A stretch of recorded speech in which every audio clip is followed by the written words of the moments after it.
and also to let them know how much we as a guidance counselor, we appreciate what they're doing for our students. And as a guidance counselor, it's your job to guide your students into, further careers and things like that. How does Hope High help you with the students or giving them guidance? Basically, one of the problems that is a question we find that we can provide the guidance with the student, but if the student don't have the money to afford the college, I don't care about how much guidance we're going to provide them.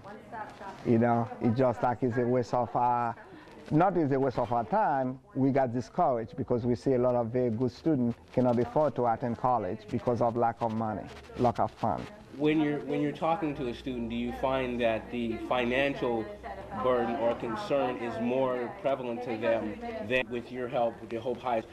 Do you find it's easier to give 4-year scholarships, 2-year scholarships, or is it tailored to what that student is seeking for their education?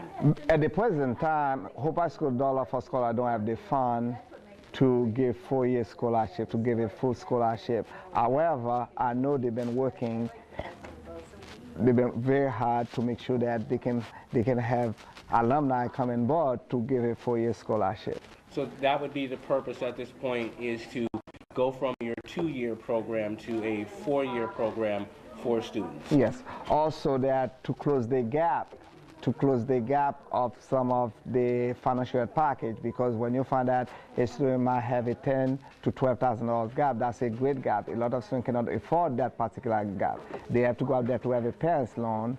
The parent's loan, a lot of them not eligible to get a parent's loan.